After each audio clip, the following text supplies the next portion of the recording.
कस्तूरी तिलकं ललाटपटले वक्षस्थले कौस्तुभं नासाग्रे वरमौक्तिकं करतले वेणुकरे कङ्कणं सर्वांगे हरिचन्दनं सुललितं कंठे च मुक्तावले गोपस्त्री परिवेष्टितो विजयते गोपालचूड़ामणि।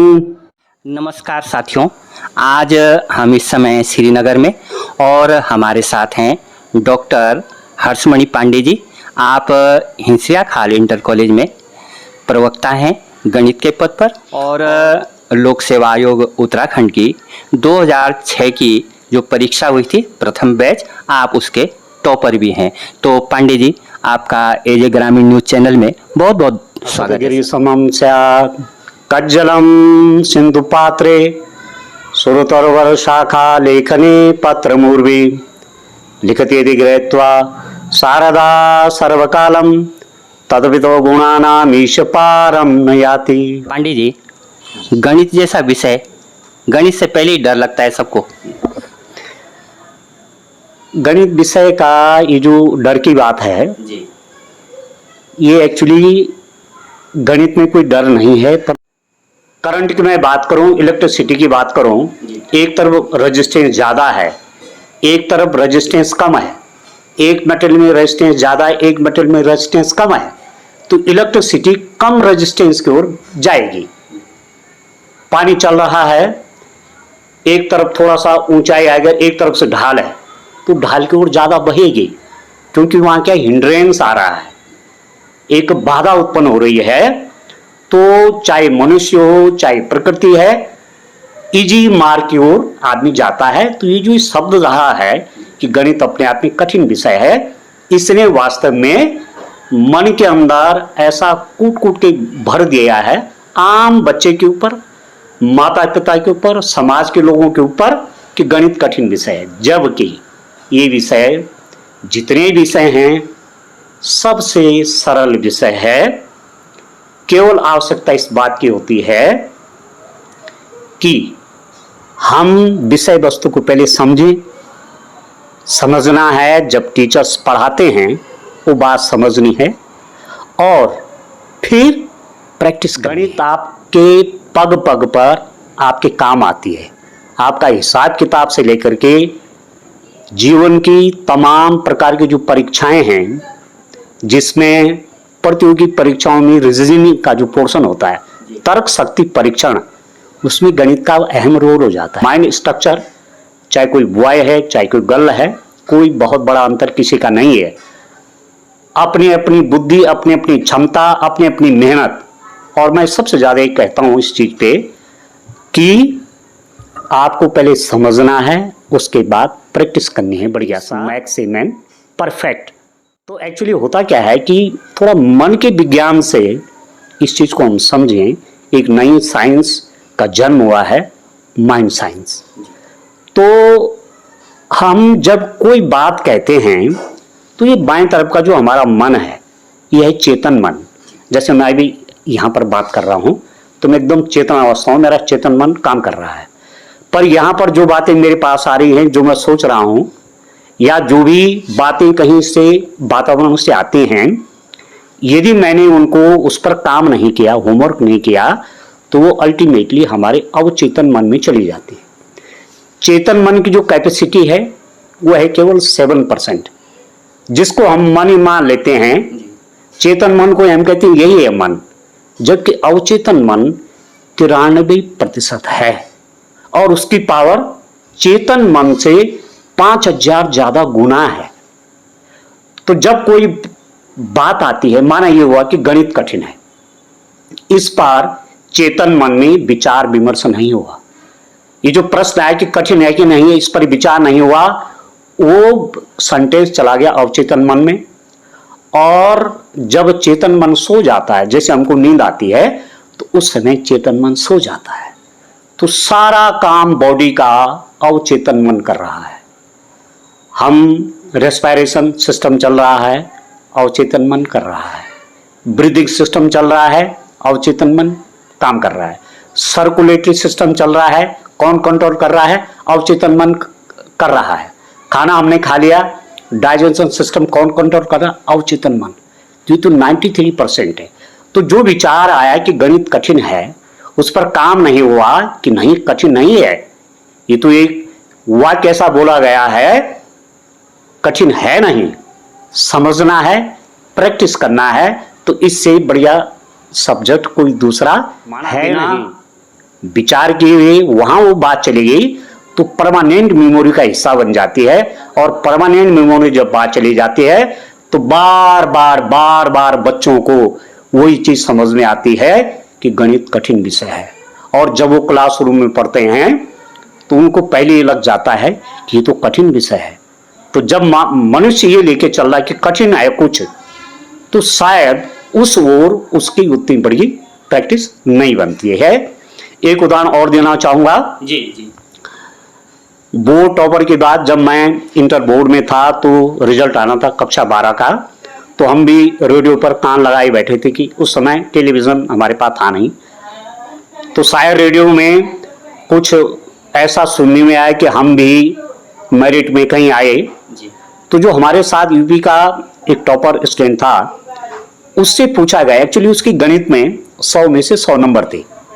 तो जब पत्रकारों ने उसको पूछा कि आपके गणित में 100 में से 100 नंबर कैसे आए, जबकि गणित में तो 6 किताबें हैं, और लोगों ने कहा कि तो बहुत बड़ा कठिन है, तो उस बच्चे ने कहा कि इसके पीछे कोई मिरेकल नहीं है, बहुत सी सिंपल बात है कि मैं प्रतिदिन गणित 5 घंटे पढ़ता हूं।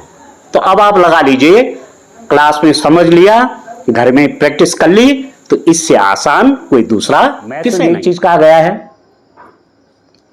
Mathematics doesn't tell how to add happiness और how to sadness, but it tells one important things to us, every problem has a solution. प्रत्येक समस्या का समाधान है।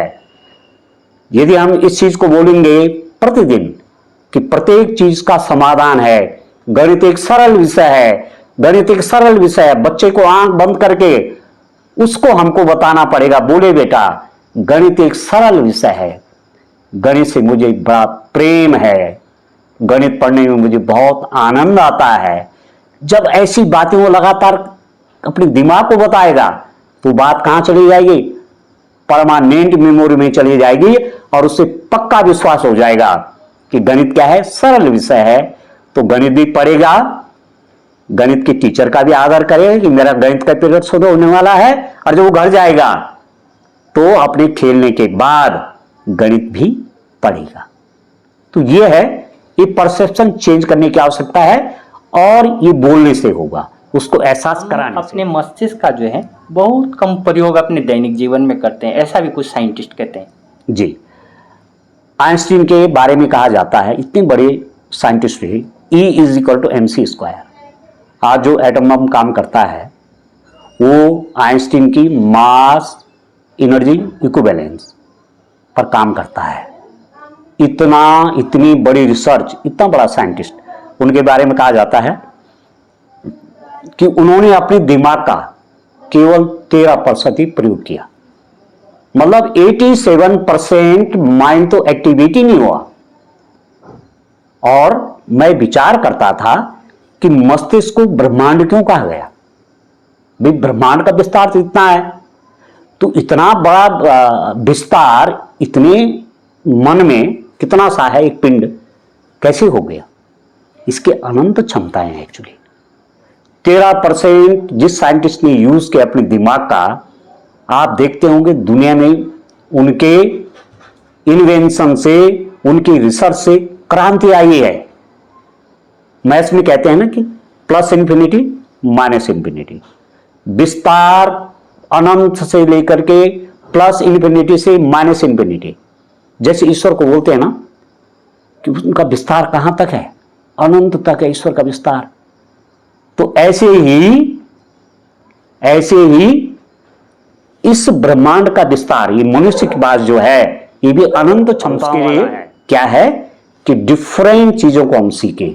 हम संगीत भी सीखें, हम नृत्य भी सीखें, हम मैथ्स भी सीखें, हम साइंस भी सीखें, हम ह्यूमैनिटीज के सब्जेक्ट भी सीखें, हम योग भी करें, हम हर क्षेत्र में अपने आप को एक्टिवेट रखें।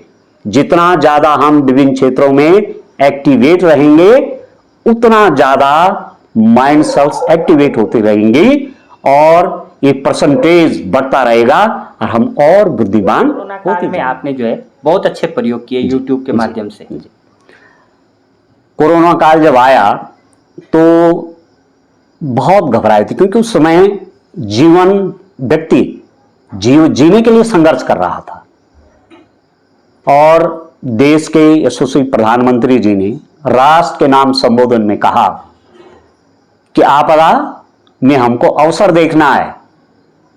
अब मैथ्स का टीचर घर पर है, बच्चे स्कूल में हैं, उनसे इंटरेक्शन नहीं डायरेक्ट, तो कैसे मैथ्स की समस्याएं उसको बताई जा सकें। केवल फोन करके बेटा ऐसा ऐसा कर लेना, a+b का होल स्क्वायर ऐसा वहां लगा देना, ये तो हवाई बात हो गई। जब तक ब्लैक बोर्ड के माध्यम से सब्जेक्ट मैटर उसको समझाया नहीं गया तब तक ठीक से उसको समझ में नहीं किया है। बीटेक कंप्यूटर साइंस से उसने कहा पापा यूट्यूब चैनल आप बनाइए, बच्चों को उसका लिंक शेयर करिए, उसमें वीडियो अपलोड करिए, और जब आपकी मैथ्स की वीडियो बच्चों के पास जाएंगी तो जो क्लासरूम टीचिंग का एक वातावरण होता है, इन्वायरमेंट, वही इन्वायरमेंट क्रिएट हो जाएगा। वास्तव में शुरू किया 12th 11th 10th 9th 8th 7th 6 प्रत्येक क्लास के लिए वीडियो बनाने का काम प्रारंभ हुआ और आज मुझे खुशी है कक्षा 12, कक्षा 11, कक्षा 10, कक्षा 9, कक्षा 8 इन क्लासेस का 100% सिलेबस वीडियोस के रूप में मेरे YouTube चैनल मैथमेटिक्स प्लेजर के ऊपर अपलोड हो गया है और कक्षा 6 और 7 का भी सिलेबस अपलोड हो गया। आज मेरे चैनल के ऊपर 1757 वीडियोस अपलोड हो गई हैं, जो कि यदि आवर्स में देखें तो 1200 से ऊपर घंटों की हैं। तो इससे अब मुझे लग रहा है कि इस पर लगातार काम करना है। कोरोना तो चला गया पर इस पे अब लगातार काम करना है, क्योंकि दूसरा उद्देश्य मेरा ये है कि बच्चों को ट्यूशन से जो क्लास में पढ़ाया जा रहा है, जो क्लास का सिलेबस है, उसके लिए आप ट्यूशन क्यों करें जब आपको सब कुछ YouTube चैनल के अंदर अवेलेबल है। आपको मैंने YouTube चैनल मैथमेटिक्स प्लेजर के अंदर अलग अलग प्लेलिस्ट बनाए हैं।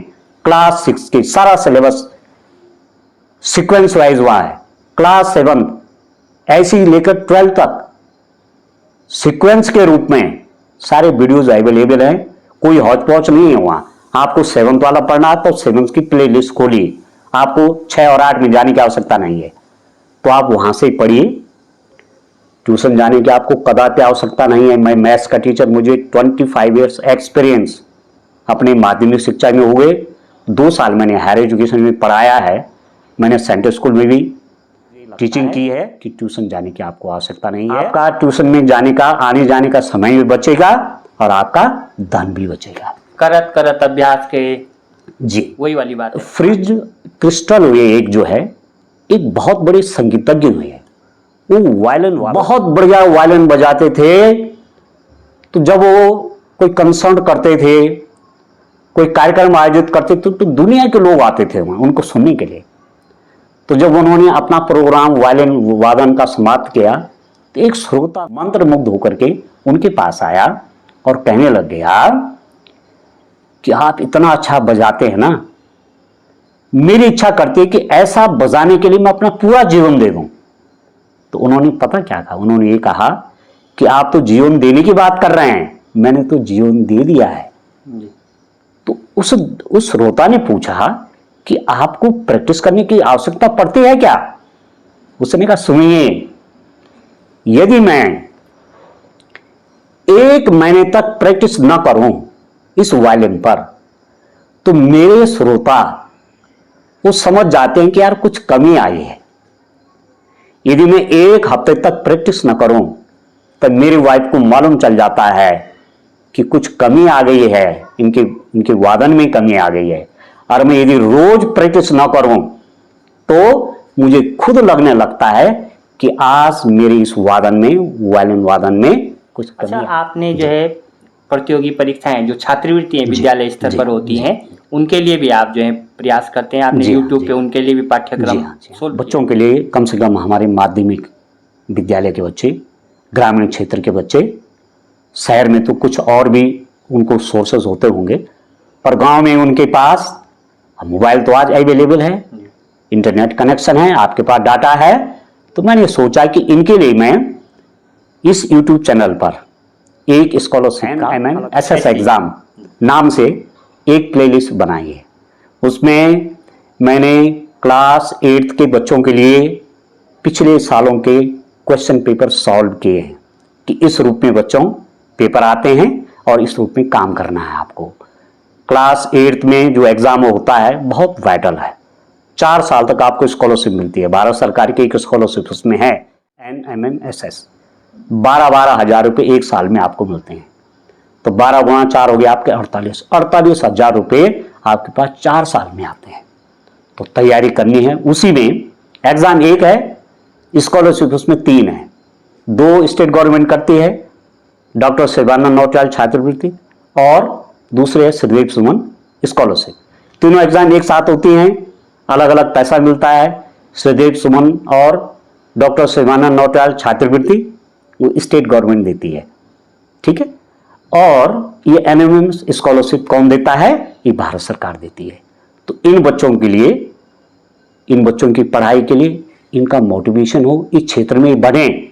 जब कुछ अपनी मेहनत के बल पर व्यक्ति कमाता है, चाहे वो एक पेन लेकर के इनाम के रूप में स्कूल से आता है, तो उस दिन उसका सीना गर्व से चौड़ा आपके होता है। विद्यालय के दर्जनों बच्चे निकले हैं जी। पिछले 2-3 सालों में। हाँ जी। इन प्रतियोगी परीक्षाओं में 24 बच्चे हैं अभी तक। 2 बच्चे तो डॉक्टर शिवानंद नौटियाल स्कॉलरशिप के हैं, 2 बच्चे श्रीदेव सुमन वाले हैं जो अब तक निकल चुके हैं, इस स्कॉलरशिप का लाभ ले चुके हैं।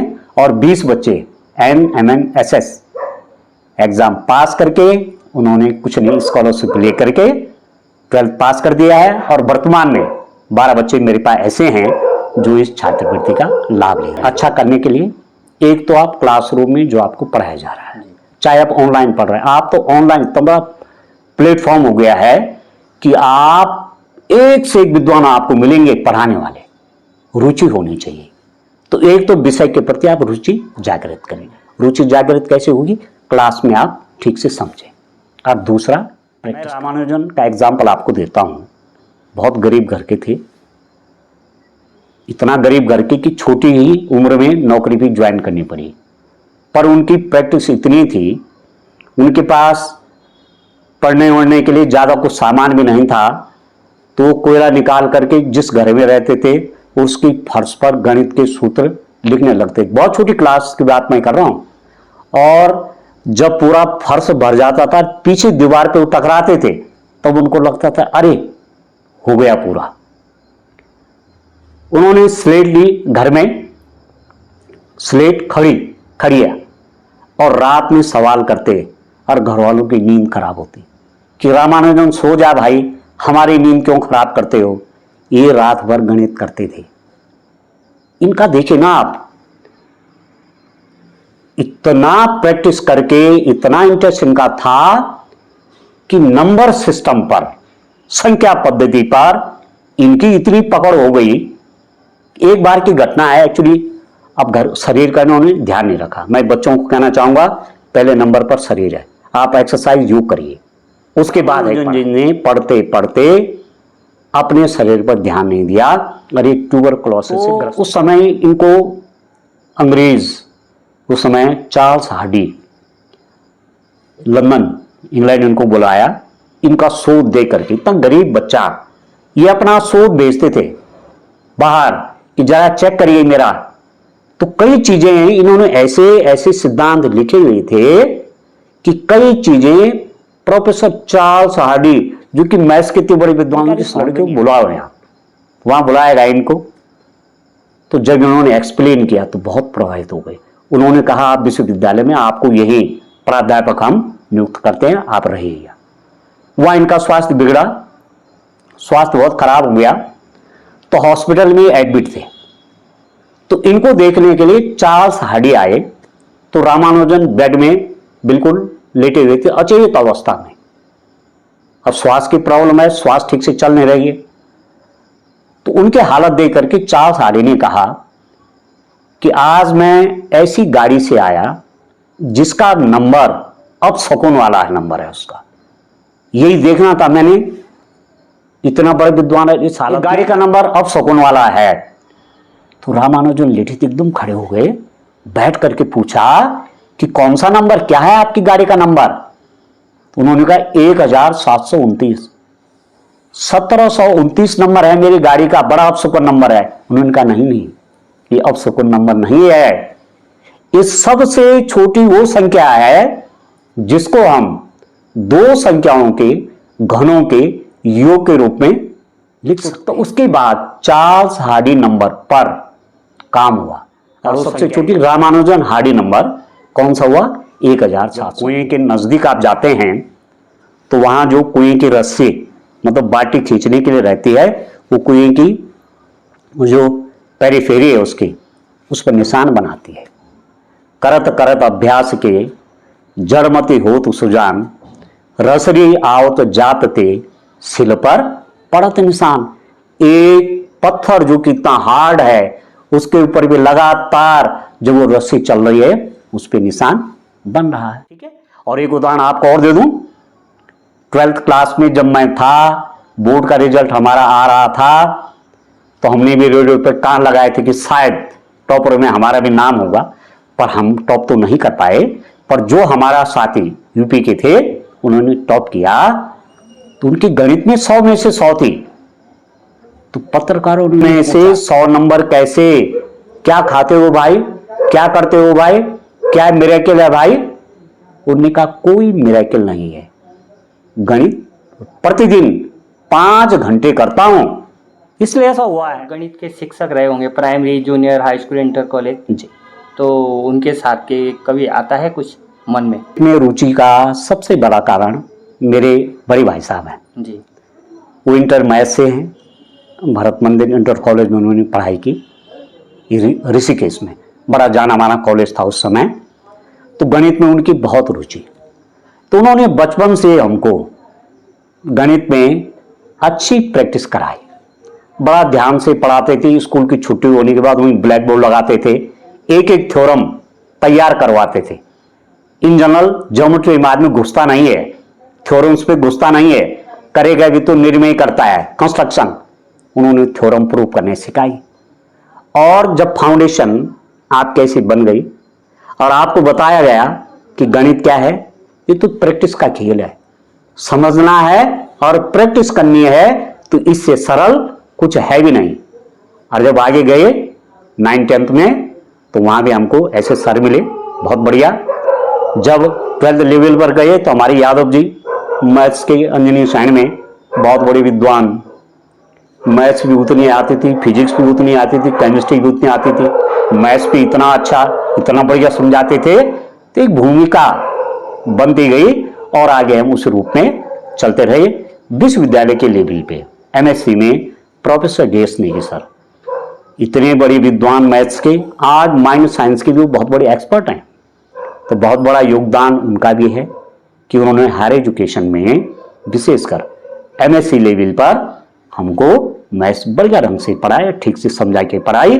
तो अब हमें पूरा विश्वास हो गया है कि ये विषय सरल भी है, बस थोड़ा प्रैक्टिस लगेगी भाई, आप करेंगे तो निश्चित आप पाएंगे। हम तो चाहते हैं कि ऐसे शिक्षक जो हैं, आप जो है डॉक्टर भी हैं, सारी योग्यताएं भी हैं और अपने आप स्वयं जो है मोटिवेट करने के लिए जो है आप जो है प्रत्यक्ष रूप से हैं। तो ऐसे शिक्षक तो जो हैं जैसे डाइटो में, SCRT में, ऐसे संस्थानों पे अगर जाएं तो केवल अपने विद्यालय तक नहीं बल्कि पूरे जिले तक, पूरे स्टेट लेवल तक जो है लाभ मिलना चाहिए। मुझे कभी डाइट में बुलाया जाता है, SCRT में मुझे बुलाया था, कुछ इनोवेटिव कुछ वीडियोस तैयार करने थे। पर मेरा अपनी इच्छा ये रहती है कि मैं जितना अधिक बच्चों के बीच रहूं, क्योंकि टीचर की सबसे ज़्यादा आवश्यकता बच्चों को है। तो जितना ज़्यादा हम उनके बीच रहेंगे, उनको पढ़ाएंगे, तो उसका ज़्यादा प्रसार होगा। तो इसलिए मैं इधर उधर ज़्यादा नहीं जाता, नहीं तो एससीईआरटी में जा सकता था, वहीं अपना मेरा भी हो जाता, डाइट में हो जाता, पर मन में है कि बच्चों के बीच रहना है, इनके बीच रहना है, मैथ्स इनको सिखाने का प्रयास करना है, और ये बात जो है कि कठिन है, इसको झुठलाना है। अच्छा, आपकी और क्या रुचि है? मेरा थोड़ा सा ये भी रहता है जी कि मैं मोटिवेशन के क्षेत्र में भी जी कुछ करूं बच्चों के लिए। एक तो सेल्फ मोटिवेट होना है, जी क्योंकि टीचर के लिए मोटिवेशन की बहुत अधिक आवश्यकता है। जी 5 पीरियड पढ़ा रहे हैं आप, 6 पीरियड पढ़ा रहे हैं, लास्ट पीरियड तक आप थक जाते हैं माना, जी और उसका गुस्सा बच्चों पे निकल रहा है, तो इसका मतलब मैं डीमोटिवेटेड हो गया। तो सेल्फ मोटिवेशन होना है और बच्चों को भी मोटिवेट करना है, क्योंकि मोटिवेशन क्या है, ये पॉजिटिव एनर्जी है। 2 टाइप की एनर्जी है शरीर के अंदर, positive energy, negative energy. Positive energy हमको ऊपर बढ़ाती है और नेगेटिव एनर्जी हमारे अंदर निराशा आती है। माइंड साइंस पर काम करना चाहता हूं कि माइंड को यदि समझ लिया, माइंड की वो प्रैक्टिसेस समझ ली, तो बहुत कुछ अचीव किया जा सकता है। बच्चों से कहना चाहूंगा, निरुत्साह होना जग में पाप महा है, निरुत्साह होना जग में पाप महा है, लड़ना ही यहां श्रेय है। यहां अमृत है आशा, विष है विषम निराशा, देती महासफलता है साहस की भाषा। लड़ो, वीर का सदा सहायक भाग्य रहा है, निरुत्साह होना इस जग में पाप। धन्यवाद पांडे जी, हमसे बात करने के लिए आपका। धन्यवाद सर।